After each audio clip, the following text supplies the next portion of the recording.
This is an MJA Inc. Investigations warning. This MJA podcast is rated E for explicit. Some details of a case and language used on this podcast might be upsetting to some of our listeners. Listeners' discretion is advised. And for those who are still with us, kick back and enjoy the show.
Welcome to our MJA podcast, the series, Deep Into the Woods, Episode 12, Part 10, 8 Missing Person Cases.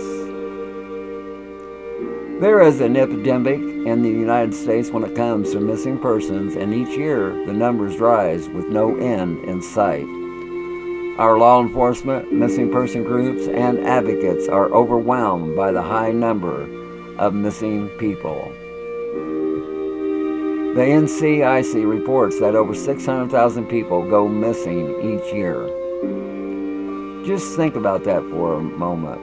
Over 600,000 people a year. There are many adults and children who are found quickly, alive and well, but several thousands of them remain missing.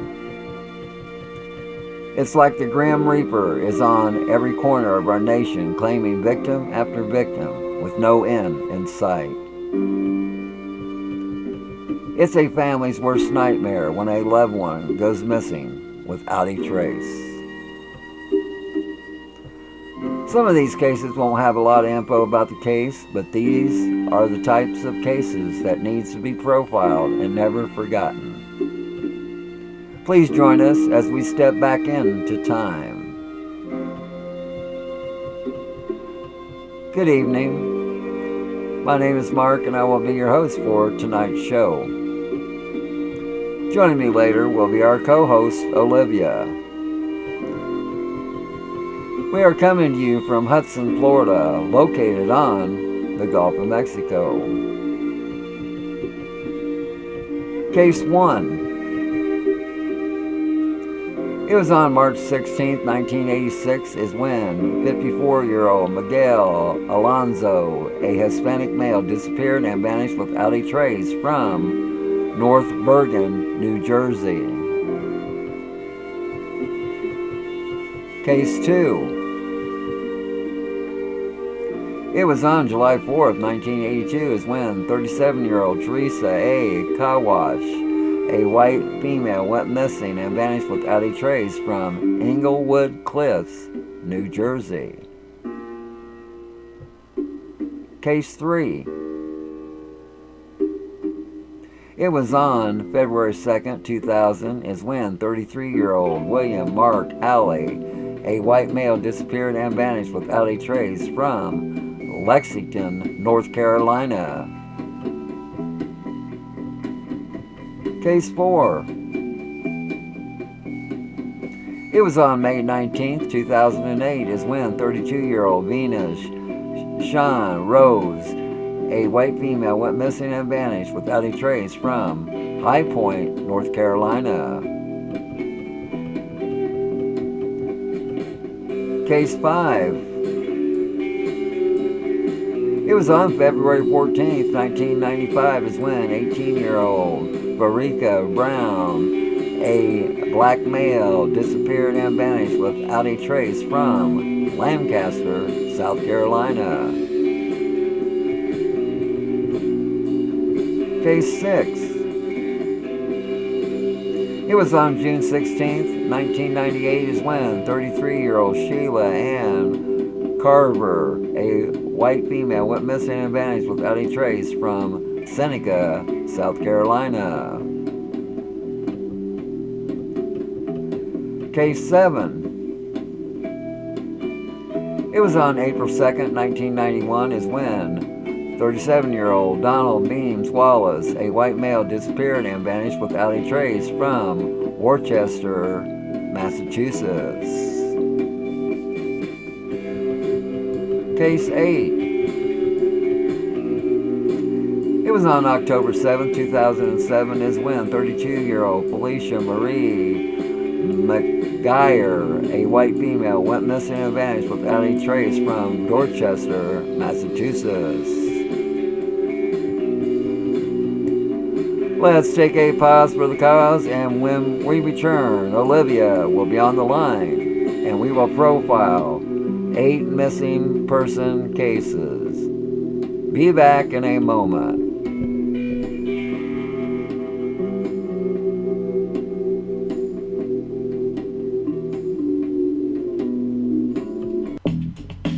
You are not real. The reality of an observable entity designated by the term everyday life stands a good chance of remaining hypothetical for many people. You are not real. Indeed, the most striking feature of the present group for research on everyday life is obviously not the fact that it has not yet discovered anything. You are not, but the fact that the very existence of everyday life has been disputed from its very inception. And increasingly so with each new session of this conference. You are not real. Most of the talks we have heard so far have been by people who are not at all convinced that everyday life exists. You are not real. Since they haven't encountered it anywhere. You are not real. A group for research on everyday life with this attitude is comparable in every way to an expedition in search of the Yeti. You are not real. You are not real, which might similarly come to the conclusion that its core was merely a popular hoax.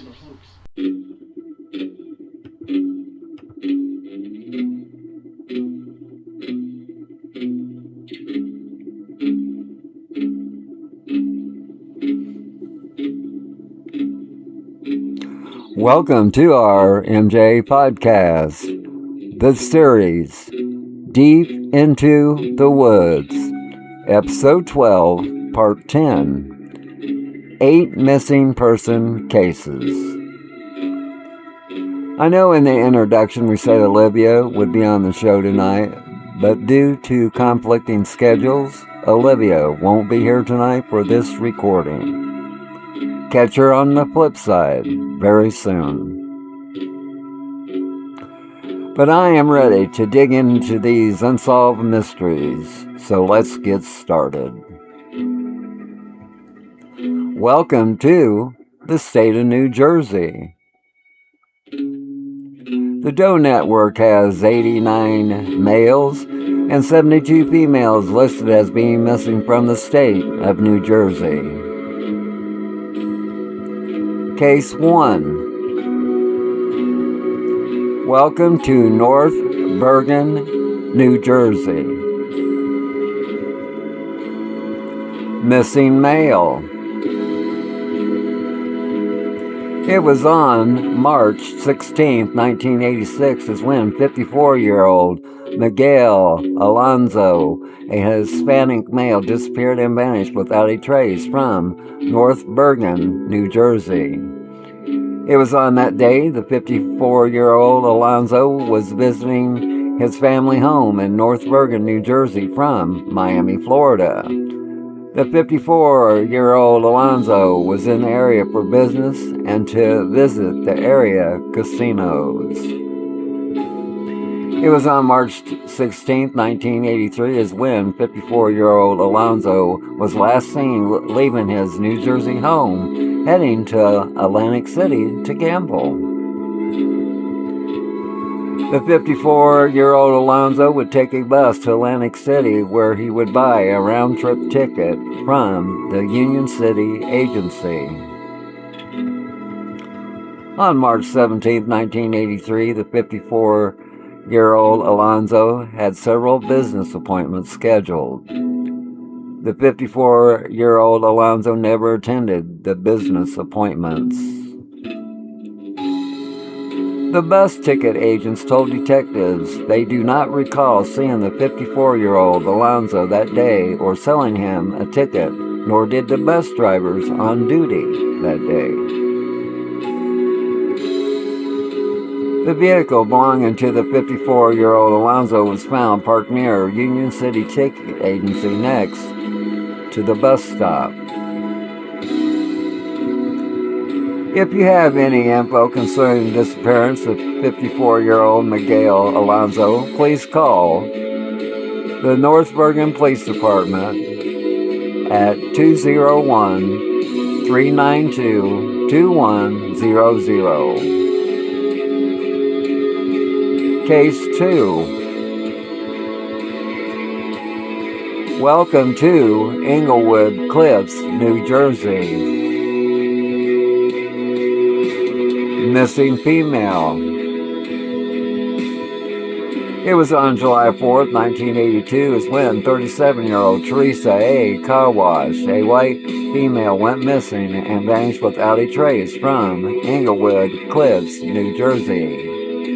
It was on that day at 8 a.m. that the 37-year-old Kawash was last seen by her daughter. At around 8:30 a.m., Teresa A. Kawash's husband, Edwin Kawash, and their daughter left the home for a day trip to Pennsylvania, leaving the 37-year-old Teresa A. Kawash at home. On July 4th, 1982, at 11:30 p.m., when Edwin Kawash and his daughter arrived home, they found Teresa Kawash and her vehicle were not at home. On July 7, 1982, Edwin Kawash reported his wife, Teresa Kawash, as a missing person to the Englewood Cliffs Police Department. Teresa Kawash had filed for divorce in January of 1981, but the 37-year-old Kawash and her husband, Edwin Kawash, was still living in the same house, but lead largely separate lives and were seeing other people. But at the time the 37-year-old Kawash went missing, the divorce was nearly finalized. Teresa Kawash and her husband, Edwin Kawash, had agreed on a financial settlement, and she was going to receive more than $250,000. But Kawash's friends and family claimed she would never leave her child behind. To make things more of a mystery, the vehicle belonging to the 37-year-old Kawash has never been recovered. The circumstances of the disappearance of the 37-year-old Kawash are unclear. If you have any info concerning this case, please call the Englewood Cliffs Police Department at 201-569-8300. Welcome to the state of North Carolina. The Doe Network has 75 males and 81 females listed as being missing from the state of North Carolina. Case 3. Welcome to Lexington, North Carolina. Missing male. It was on February 2nd, 2000 is when 33-year-old William Mark Alley, a white male, disappeared and vanished without a trace from Lexington, North Carolina. The 33-year-old Alley was the director of the Davidson County Museum of Art in North Carolina for 5 years. It was on that day that William Mark Alley was last seen at the museum by co-workers. On February 2nd, 2000, the 33-year-old Alley was in his office at the museum when he was confronted by co-workers for there was almost $15,000 missing from museum funds. William Alley resigned his position and left the building at around 11 a.m. and disappeared. The 33-year-old William Alley hasn't been seen or heard from since February 2nd, 2000. The 33-year-old Alley was reported as missing to the police by his wife after Alley failed to pick up their child from the babysitter. William Alley left all of his personal belongings at his home. The 33-year-old Alley's checkbook was found in the home, and the couple's vehicle was parked in their driveway. Alley left his wife a note when he had vanished, but its contents has never been released. On February 16, 2000, the police issued an arrest warrant for 33-year-old Alley. William Mark Alley was charged with embezzling the missing money from the museum. Investigators are not certain if the 33-year-old Alley fled voluntarily or if other forces was involved in his disappearance. But William Alley's family believes he met with foul play and are offering a $10,000 reward for the persons responsible for the 33-year-old Alley's location. So the big question, is William Alley a criminal on the run, or did the 33-year-old meet with foul play? If you have any info concerning this case, please call the Davidson County Sheriff's Department, Lieutenant Brandon Smith, at 336-242-2100. Case 4. Welcome to High Point, North Carolina. Missing female. It was on May 19, 2008 is when 32-year-old Venus Shawn Rose, a white female, went missing and vanished without a trace from High Point, North Carolina.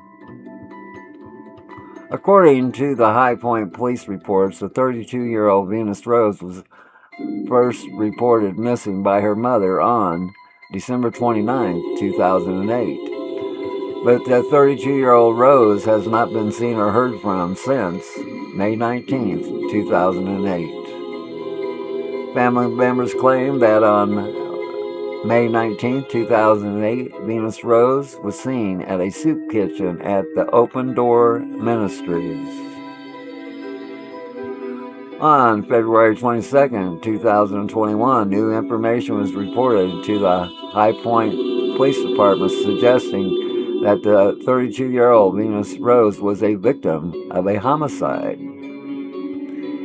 In light of this new evidence, the North Carolina Governor's Office is now offering a $25,000 reward for any information leading to the arrest and conviction of the person or persons responsible for the disappearance of Venus Shawn Rose. If you have any info concerning this case, please call the High Point Police Department, Dan Sellers, at 336-887-7811. Let's take a pause for the cause, and when we return, I will profile 4 more missing person cases. Be back in a moment.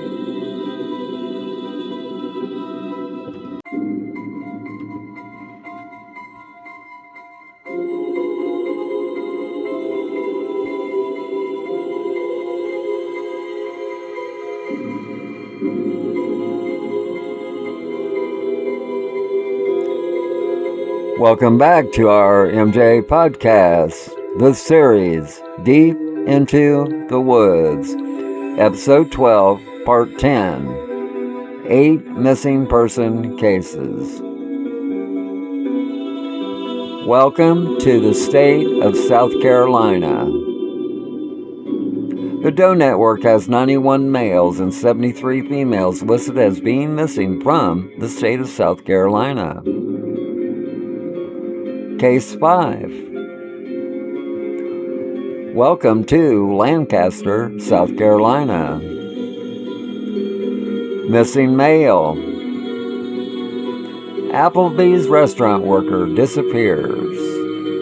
It was on February 14th, 1995, is when 18-year-old Farika Brown, a black male, disappeared and vanished without a trace from Lancaster, South Carolina. The 18-year-old Brown worked at Applebee's in Lancaster and was well liked by everyone. It was on February 14, 1995, Valentine's Day, is when the 18-year-old Brown was last seen as he was leaving his home on foot. The 18-year-old Brown lived with his grandmother and a cousin. Brown's vehicle was left in the driveway, and the 18-year-old didn't take any clothes or personal belongings with him, including his wallet and driver's license. Family members began to worry when the 18-year-old Brown didn't call anyone that night or the next day. The family said the 18-year-old Brown was responsible and would always let someone know where he was. Foul play is suspected in the disappearance of the 18-year-old Brown. If you have any info concerning this case, please call the Lancaster Police Department, Captain Scott Grant, at 803-283-1171. Case 6. Welcome to Seneca, South Carolina. Missing female. It was on June 16, 1998, is when 33-year-old Sheila Ann Carver, a white female, went missing and vanished without a trace from Seneca, South Carolina. On that date in the evening hours, the 33-year-old Carver was last seen inside her home at the B&B Trailer Park in Utica Mill Hill area of Seneca, South Carolina. The 33-year-old Carver has not been seen or heard from since the evening hours of June 16, 1998. On June 17, 1998 morning hours, the vehicle belonging to Sheila Ann Carver was discovered parked near her home. On June 20th, 1998, the 33-year-old Carver's family members reported her missing to the police. Carver's family members said that it was uncharacteristic of the 33-year-old Carver to leave without warning. The police considered the disappearance of the 33-year-old Carver as suspicious. Investigators are concerned foul play was involved. If you have any info concerning the disappearance of 33-year-old Sheila Ann Carver, please call the Oconee County Sheriff's Department, Lieutenant L.T. David Smith, at 864-638-4639. Welcome to the state of Massachusetts. The Doe Network has 33 males and 42 females listed as being missing from the state of Massachusetts. Case 7. Welcome to Worcester, Massachusetts. Missing male. It was on April 2nd, 1991 is when 37-year-old Donald Beams Wallace, a white male, disappeared and vanished without a trace from Worcester, Massachusetts. On that day, the 37-year-old Wallace was last seen in the parking lot of his apartment building. Wallace was pushing a shopping cart full of belongings and talking to an unidentified man. Family members of the 37-year-old Wallace claimed he liked to walk. It wasn't uncommon for Wallace to straggle off every once in a while for a day or two.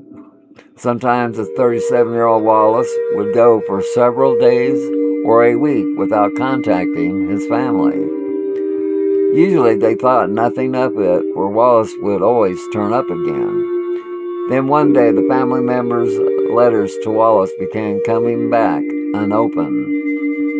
The family had police do a welfare check on Wallace's apartment.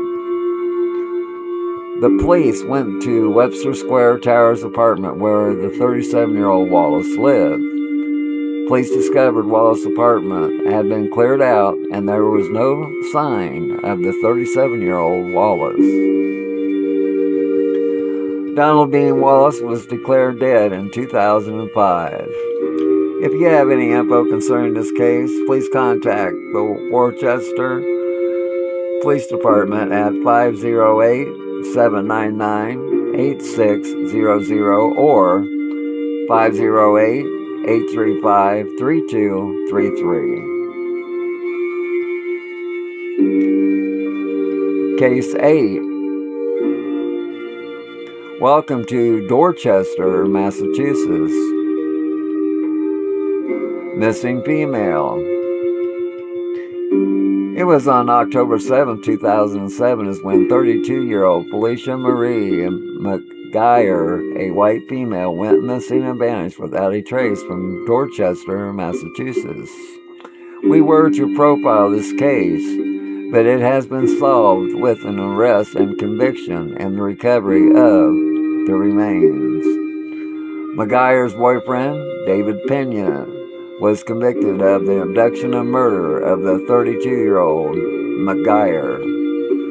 In 2008, Pena told law enforcement that him and McGuire had gotten into a fight during which the 32-year-old McGuire stabbed him with a pair of scissors. Pena claims after he was stabbed, he fled from the apartment and went to his mother's home. When he returned to his apartment a few days later, McGuire and her belongings were gone. In 2017, police located witnesses that were involved with David Pena at the time of McGuire's disappearance. According to police interviews, one witness claims that in the early morning hours of October 7, 2007, David Pena showed up at his home. Pena told the witness he pushed McGuire against a wall and she hit her head, and Pena didn't know if she was still alive. 2 days later, the same witness saw Pena and another man struggling to carry a bulky, rolled-up, multicolored blanket.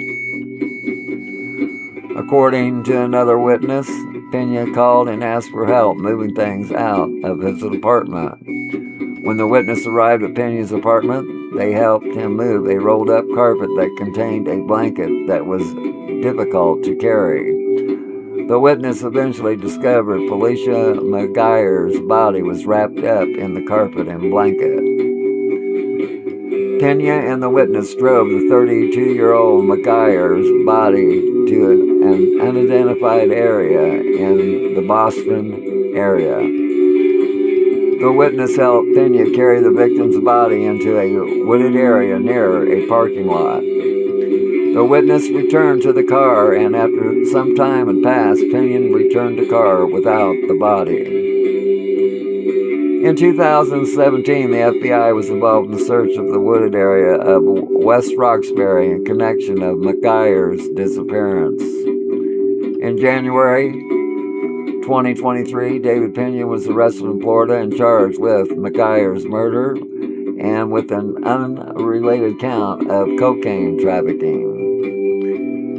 David Pena was convicted of the murder, and to arrange a better sentence, Pinion gave up the location of the remains of Felicia Marie McGuire.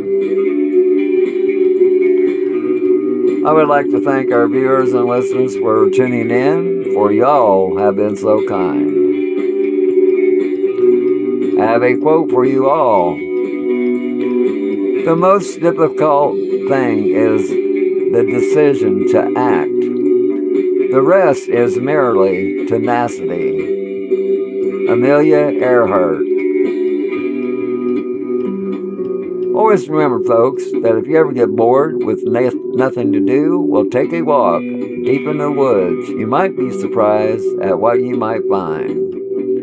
That's the end of our MJ podcast, this series, Deep into the Woods. This has been episode 12, part 10, 8 missing person cases.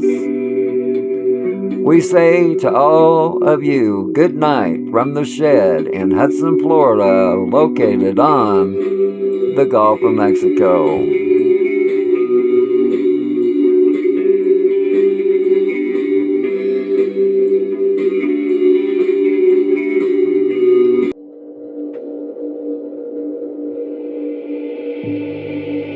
All my friends are heathen, take it slow. Wait for them to ask you who you know. Please don't make any sudden moves. You don't know the half of the abuse. Welcome to the rooms of people who have rules for people that they love one day docked away. Just because you check the guns at the door doesn't mean the brains will change from hand grenade.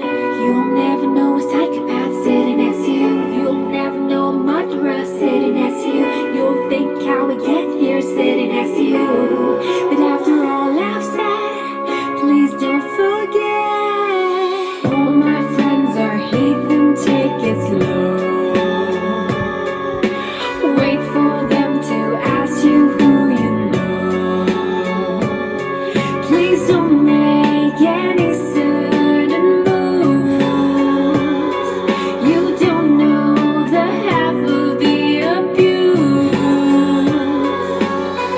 We don't deal with outsiders very well. They say newcomers have a sudden smell. You've trust issue not to mention.